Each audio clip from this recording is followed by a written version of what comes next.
Welcome to Headphone News, International Edition for Sunday, November 24, 2024. Trump appoints Vought to Budget Office. On November 22, 2024, President-elect Donald Trump appointed Russ Vought as the director of the U.S. Office of Management and Budget. Vought is a prominent figure behind Project 2025, a conservative plan focused on restructuring government operations. This plan includes proposals to enhance presidential power and limit the role of career civil servants. Critics express concerns that these changes could lead to a major political shift in the United States. Vaught's appointment reflects Trump's commitment to his agenda as he prepares for his second term, which emphasizes significant cost-cutting and deregulation across federal agencies. North Korea condemns U.S.-South Korea-Japan military drills.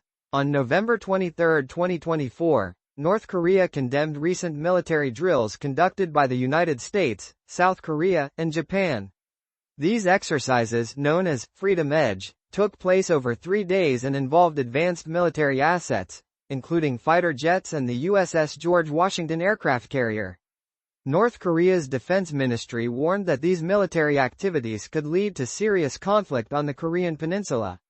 The statement highlighted that North Korea would take necessary actions to defend its state. This situation underscores ongoing tensions in East Asia. Trump appoints Scott Turner as HUD Secretary. On November 23, 2024, Donald Trump announced Scott Turner as the new Secretary of Housing and Urban Development, commonly referred to as HUD. Turner, a former NFL player, will play a crucial role in tackling housing challenges in the United States. This appointment seeks to enhance housing availability and urban development nationwide. Many will be watching to see how Turner shapes policies that impact communities and families.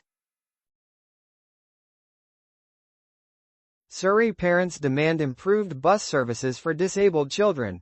Parents in Surrey, British Columbia, are urging for better school bus services for children with disabilities. Recent budget cuts have slashed transportation funding by half, leaving only $3.5 million Canadian dollars, which is approximately $2.58 million US dollars. As a result, there are fewer buses available, leading to longer wait times for students who need special assistance. Some children are spending over an hour on the bus, arriving late to school and missing valuable learning time. Advocacy groups stress the importance of improved support from the provincial government to ensure that all students receive the education they deserve. Philippine Vice President threatens President. On November 23, 2024, in Manila, Philippines, Vice President Sara Duterte made a startling statement during a press conference. She said she would have President Ferdinand Marcos Jr. assassinated if she were killed. This remark came after concerns were raised about her safety while attending a session in Congress. Duterte claimed to have spoken to an assassin, instructing him to target Marcos, his wife Liza, and Speaker of the House Martin Romualdez if any harm came to her. This statement reveals a growing political tension between the Duterte and Marcos families. The Presidential Communications Office responded by referring the threat to the Presidential Security Command for immediate action.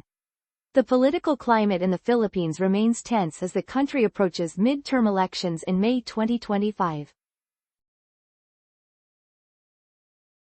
BC Legislature cancels fall sitting. The fall legislative sitting of British Columbia's legislature has been cancelled. Raj Chauhan will continue as Speaker, eliminating the need for a sitting to elect a new Speaker. Premier David Eby stated that the legislature will reconvene in February 2025, beginning with a speech from the throne. The Premier intends to work with opposition members on key issues like cost of living, housing, and healthcare. This decision affects the legislative agenda and the government's capacity to tackle these urgent concerns.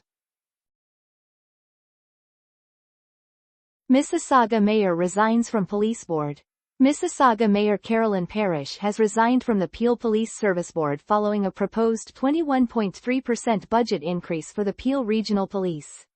Parrish indicated that supporting this budget would conflict with her duties as mayor, especially during tough financial times for residents. Many in the community face rising housing costs and food insecurity. By stepping down, Parrish aims to focus more on the needs of her constituents. This resignation underscores ongoing social issues that affect the community. Trump nominates Martin Makary for FDA leadership. On November 22, 2024, U.S. President-elect Donald Trump announced the nomination of Martin Makary to lead the Food and Drug Administration, or FDA. This agency plays a vital role in regulating drugs and safeguarding public health in the United States. Makary, a surgeon at Johns Hopkins Hospital in Baltimore, Maryland, has been an outspoken critic of excessive medical treatments and has written a book addressing errors in healthcare. Trump expressed confidence that Makary will enhance the FDA and streamline access to medical treatments for Americans. If confirmed, Makary will report to Robert F. Kennedy Jr., nominated to head the Department of Health and Human Services. This nomination could reshape the FDA's relationship with pharmaceutical companies and significantly influence healthcare policies across the nation. EU recalls ambassador from Niger over aid dispute. The European Union has recalled its ambassador from Niger after the military government accused the EU of mismanaging humanitarian aid.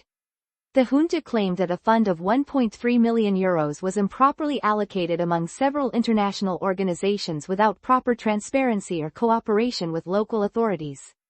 This decision follows ongoing political instability in Niger after a coup in 2023. The situation raises concerns about the future of aid efforts in the country, as the junta's actions could obstruct essential support for those affected by recent floods. Brazil freezes government spending. On November 23, 2024, the Brazilian government announced a freeze on spending at 19.3 billion reais, which is about $3.33 billion, to comply with fiscal rules. This decision marks an increase from the previously reported spending limit of 13.3 billion reais. The government also revised its primary deficit forecast for 2024 to 28.7 billion reais, slightly higher than the earlier estimate of 28.3 billion reais. The increase in mandatory spending, especially on Social Security, led to this freeze. Concerns about Brazil's fiscal health have grown, as the Brazilian real has weakened significantly against the US dollar this year. Finance Minister Haddad plans to announce new measures to control spending in the coming week. Alberta's auto insurance reforms impact drivers and lawyers.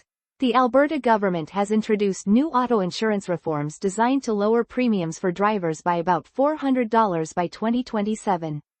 However, these reforms will permit annual rate increases of 3.7% and 7.5% in subsequent years.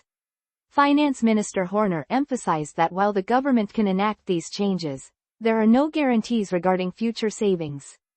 These reforms are projected to result in job losses of 650 to 800 in the personal injury lawyer sector, as many accident claim lawsuits will be eliminated. This raises concerns about the rights of accident victims and the balance between consumer protection and the profitability of insurance companies. Job cuts in Ontario colleges due to international student cap. Colleges and universities in Ontario, Canada, are experiencing serious financial challenges because of a new federal cap on international students. St. Lawrence College in Kingston has seen a 50% drop in foreign student enrollment, leading to the loss of 30 jobs. Other institutions, including Mohawk College in Hamilton and Seneca Polytechnic, are also preparing for potential layoffs and operational changes. The federal government plans to issue about 300,000 fewer international student permits over the next 3 years. This situation poses a threat to the diversity and financial health of the higher education sector, which relies significantly on international students for economic support. Vancouver Mayor proposes park board changes and tax increase. Vancouver Mayor Ken Sim has proposed eliminating the city's elected park board as part of the draft budget for 2025. This plan includes a 5.5% increase in property taxes, which would mean an additional $211 for the average homeowner and $403 for the average business property. The total budget proposal for Vancouver is $2.4 billion. Critics, including park board commissioners and community leaders, have called this move undemocratic. The City Council will discuss these proposed changes on December 3, 2024. NATO chief meets U.S. President-elect in Florida. On November 23, 2024, NATO Secretary General Mark Rutte met with U.S. President-elect Donald Trump in Palm Beach, Florida. They discussed key global security issues facing NATO. Rutte's team also met with Congressman Mike Waltz, who is expected to be Trump's national security advisor. This meeting highlights the strong relationship between the United States and NATO as both prepare to address future security challenges. BJP set to win Maharashtra elections. The Bharatiya Janata Party, or BJP, and its allies are set to win the state elections in Maharashtra, India. The BJP-led alliance is currently leading in 221 out of 288 assembly seats. This victory comes after Prime Minister Modi's party lost its majority in the general elections earlier this year. The results are crucial for the BJP as they seek to strengthen their position in the Indian parliament. Chief Minister Eknath Shinde praised the government's accomplishments. The outcome of these elections is likely to influence future policies in India. Allan Leighton returns to lead Asda. Allan Leighton has been named executive chairman of Asda, a leading supermarket chain in the United Kingdom. This announcement comes as Asda faces significant challenges, including a 4.8% drop in sales. Leighton previously served as CEO from 1996 to 2001, successfully turning the company around before its sale to Walmart for £6.7 billion. The new leadership aims to enhance store standards and improve product availability. Former chairman Stuart Rose recognized the need for changes, as Asda competes with Tesco and Sainsbury's in a challenging retail market. Vancouver's action against illegal street vending. The city of Vancouver is cracking down on illegal street vending in the downtown east side. This area, especially along Hastings Street near Main Street, has many vendors selling items, some of which are stolen. The Vancouver Police Department has expressed concerns about safety and an increase in shoplifting incidents. Starting now, police and city staff will enforce bylaws that ban unauthorized vendors from selling on sidewalks. Some local leaders argue that this crackdown will not resolve the issue but will simply push it to other areas. A city spokesperson mentioned that many vendors depend on this work for their income. The downtown East Side Street Market at 305 Main Street offers a safe space for some vendors to sell their goods indoors. Trump nominates Brooke Rollins for Agriculture Secretary. On November 23, 2024, President-elect Donald Trump announced the nomination of Brooke Rollins as Secretary of Agriculture. Rollins currently heads the America First Policy Institute. If confirmed by the Senate, she will manage a department with 100,000 employees and a budget of $437.2 billion for 2024. Her responsibilities will include overseeing farm programs, ensuring food safety, and leading agricultural research. Trump highlighted Rollins' dedication to supporting American farmers, and this nomination could bring significant changes to agricultural policies and trade agreements. Toronto cyclists protest bike lane bill. On November 23, 2024, hundreds of cyclists gathered outside Queen's Park in Toronto, Ontario, to protest a proposed bill from the Ford government. This legislation seeks to remove key bike lanes on Bloor Street, Yonge Street, and University Avenue to reduce traffic congestion. Protesters voiced significant concerns about safety, claiming that removing these bike lanes could increase the risk of accidents.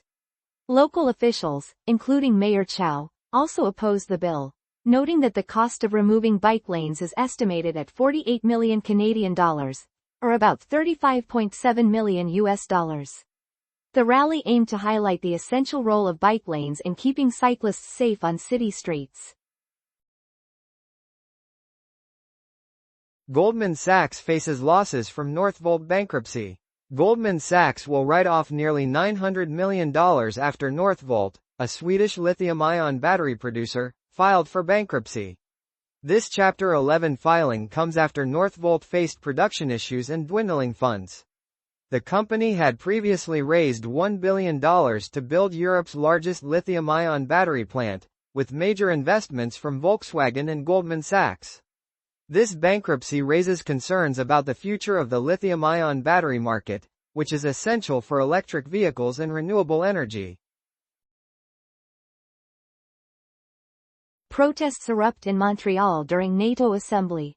On November 22, 2024, protests erupted in downtown Montreal, Quebec, coinciding with the NATO assembly. Prime Minister Justin Trudeau condemned the violence and anti-Semitism seen during the demonstrations. Protesters voiced their opposition to NATO and expressed support for Palestine amid the ongoing Israel-Gaza conflict. Reports revealed that demonstrators burned an effigy of Israeli Prime Minister Netanyahu and clashed with police. Officers used tear gas and batons to control the crowd, leading to multiple arrests. These protests highlight growing tensions surrounding international conflicts and their effects on local communities. Adani Energy Solutions faces project cancellations in Kenya. Adani Energy Solutions stated that the cancellation of a $736 million transmission line project in Kenya will not impact its operations. This decision was made by President William Ruto of Kenya. The cancellation comes amid recent bribery allegations against Gautam Adani, the founder of the Adani Group. Additionally, a separate $2 billion airport upgrade deal involving the Adani Group has also been cancelled. These developments raise concerns about foreign investments in Kenya and the overall reputation of the Adani Group. Canada apologizes to Inuit for historical injustices. On November 23, 2024, the Canadian government apologized to Inuit communities in northern Quebec for the mass killing of sled dogs that took place in the 1950s and 1960s. This tragic event caused significant harm to Inuit culture and their way of life. Federal Minister of Crown Indigenous Relations Gary Anandasankari delivered the apology in Kangiksawak, a community in the Nunavik region. The government also announced a compensation package of $45 million, which is about $33.3 million United States dollars, to support the affected communities. This apology is part of ongoing efforts to address historical injustices faced by Indigenous peoples in Canada. Putin signs debt forgiveness law for military recruits. On November 23, 2024, President Vladimir Putin signed a law designed to boost military recruitment. This law provides debt forgiveness of up to 10 million rubles, which is about $106,000, for new recruits who agree to serve in the Russian military. The law will take effect on December 1, 2024. This move aims to increase the number of soldiers available for the ongoing conflict in Ukraine. The Russian government hopes to enhance recruitment efforts without resorting to general mobilization, which previously caused unrest and led to many people leaving the country. TikTok CEO seeks Elon Musk's guidance on U.S. politics. On November 23, 2024, reports indicated that TikTok's CEO, Shou Zichu, reached out to Elon Musk, the CEO of Tesla and SpaceX, for advice on U.S. political matters. This conversation took place as the Trump administration was preparing to take office. Chu asked Musk about technology policies and the future of TikTok in the United States. This discussion is particularly important given Trump's earlier attempts to ban TikTok in 2020 due to national security concerns. These talks underscore the significant influence that tech leaders can have on policies affecting digital companies. General Jenny Carignan defends women's roles in combat. At the Halifax International Security Forum in Halifax, Nova Scotia, General Jenny Carignan defended the role of women in combat positions within the Canadian military. Her remarks came after U.S. Senator James Risch questioned the effectiveness of women in these roles.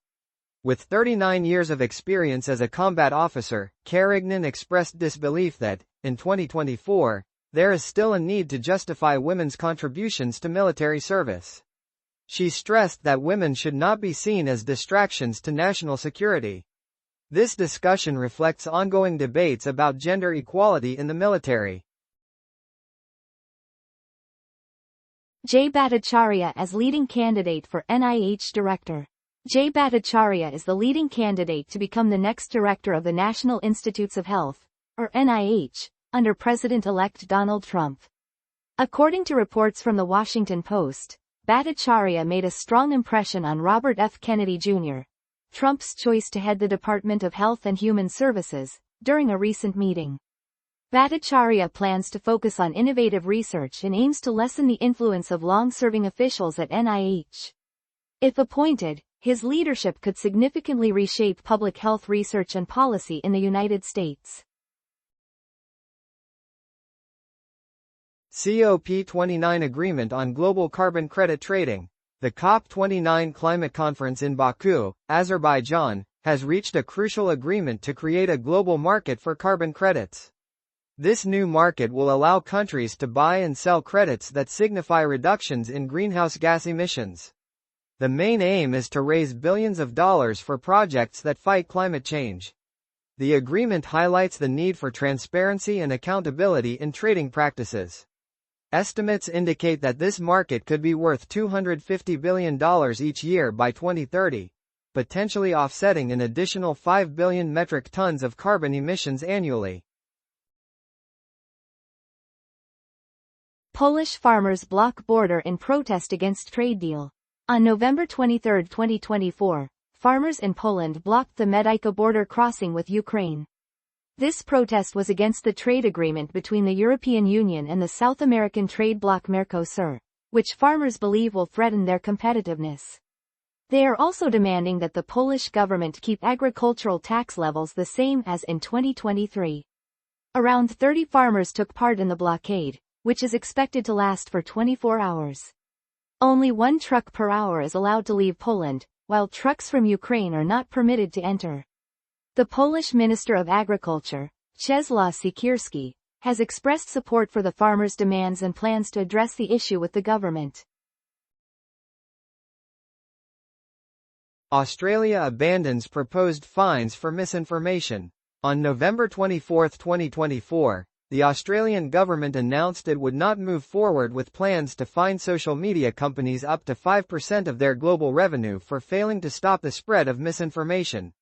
Communications Minister Rollins noted that there was no support in the Senate for this proposed legislation. Public sentiment showed that around 80% of Australians wanted action against misinformation. This decision comes as the country gears up for a federal election, with the ruling Labour government facing challenges in recent polls. The legislation aimed to improve transparency and accountability among major tech firms, addressing concerns that foreign platforms were undermining Australia's sovereignty. The industry group Digital Industry Group Inc., which includes Meta, previously stated that the proposed rules would strengthen an existing anti-misinformation code.